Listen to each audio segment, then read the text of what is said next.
उत्तर प्रदेश के एक छोटे से गांव रामपुरा में एक व्यक्ति रहता था। नाम था पुष्पेंद्र।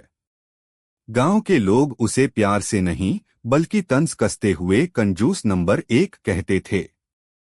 गांव में कंजूसी की मिसाल देनी हो तो लोग कहते, भाई पुष्पेंद्र से सीखो कैसे एक पैसा भी ताले में बंद कर देता है। पुष्पेंद्र का स्वभाव बड़ा ही विचित्र था। न किसी से मेलजोल, न किसी आयोजन में भागीदारी। उसके घर के दरवाजे पर हमेशा ताला पड़ा रहता, मानो अंदर खजाना छुपा हो। लोग कहते थे कि पुष्पेंद्र ने अपनी दौलत तकिए के नीचे छुपा रखी है और सोते वक्त भी तकिए पर हाथ रखकर सोता है। बचपन से ही आदत। पुष्पेंद्र बचपन से ही थोड़ा अलग था। जब स्कूल में टीचर मिठाई बांटते तो बाकी बच्चे खाते और मजा लेते, पर पुष्पेंद्र मिठाई लपककर जेब में डाल लेता। पूछने पर कहता, घर जाकर खाऊंगा, अभी भूख नहीं है। लेकिन सब जानते थे वो मिठाई कभी नहीं खाता, बस जमा करता रहता। बचपन में जब माँ कहती, बेटा बाहर खेल आ, तो पुष्पेंद्र कहता, खेल में जूते घिसेंगे, जूते महंगे हैं, मैं नहीं जाऊंगा। बड़ी कमाई बड़ा ताला। समय बीतता गया। पुष्पेंद्र बड़ा हुआ और शहर में नौकरी करने चला गया।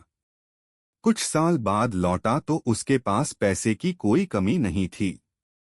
उसने गांव में सबसे बड़ी हवेली खरीदी, लेकिन उसमें अकेला ही रहता। नौकर चाकर नहीं रखता, बिजली नहीं जलाता और मिट्टी के चूल्हे पर खुद ही खाना पकाता। गांव के लोग हैरान थे, इतना पैसा है फिर भी ऐसा जीवन। लेकिन पुष्पेंद्र का एक ही तर्क था, बचत ही असली दौलत है। अजीबोगरीब किस्से। गांव में पुष्पेंद्र के कई किस्से मशहूर थे।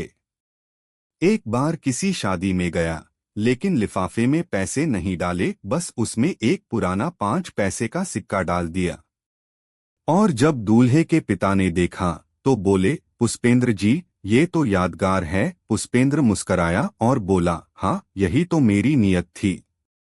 एक बार गांव के मंदिर में दानपेटी घूमी, सबने कुछ ना कुछ डाला। पुष्पेंद्र ने चुपचाप झांका और एक सिक्का बाहर निकाल लिया। जब लोगों ने देखा तो बोला, पिछली बार गलती से ज्यादा डाल दिया था, आज बस बराबरी कर रहा हूं। शादी का प्रसंग। एक बार गांव वालों ने सोचा कि अगर इसकी शादी हो जाए तो शायद कंजूसी थोड़ी कम हो जाए। बड़ी मुश्किल से रिश्ता तय हुआ। लड़की सुंदर, सुशील और शहर में पली-बढ़ी थी। शादी की तैयारी शुरू हुई, लेकिन पुष्पेंद्र ने कहा, मैं दहेज नहीं लूंगा, पर बारात में सिर्फ 4 लोग जाएंगे, मैं, पंडित, घोड़ा वाला और मेरी माँ। खर्च कम होगा। लड़की वालों ने माथा पीट लिया, लेकिन शादी हो ही गई।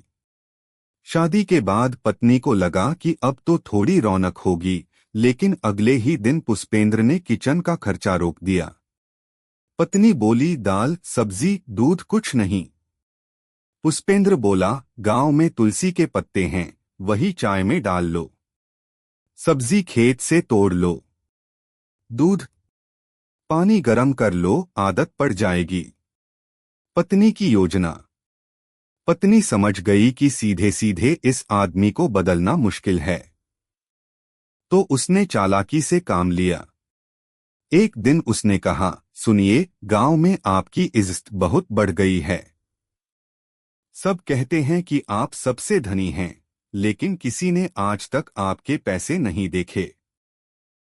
अगर आप चाहें तो हम एक भंडारा कर सकते हैं, जिसमें आपका नाम हो और लोग जानेंगे कि आप कितने दानवीर हैं।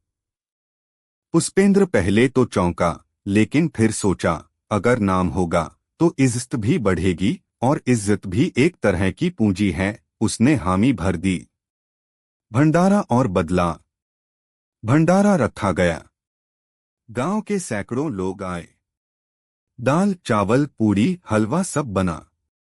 पहली बार गांव वालों ने पुष्पेंद्र को मुस्कुराते देखा। लोगों ने तारीफ की और कुछ ने कहा, वाह पुष्पेंद्र जी, आप तो बदल गए। उस दिन के बाद पुष्पेंद्र थोड़ा थोड़ा बदलने लगा। पत्नी हर बार नई युक्ति अपनाती, कभी गांव के बच्चों के लिए मिठाई बांटी जाती तो कभी स्कूल के लिए किताबें दान दी जाती। धीरे धीरे पुष्पेंद्र को एहसास हुआ कि सिर्फ पैसा जमा करना नहीं, उसे खर्च करना भी एक कला है, खासकर तब जब उसका सही उपयोग हो। अंत में पुष्पेंद्र अब भी बचत करता था, लेकिन जरूरत पर खर्च करना भी सीख गया था। गांव वाले अब उसे कंजूस नहीं, समझदार कहते थे। उसकी कहानी अब गांव में बच्चों को सुनाई जाती। देखो बच्चों, पुष्पेंद्र पहले कंजूस था, पर जब सही दिशा मिली तो वह गांव का हीरो बन गया।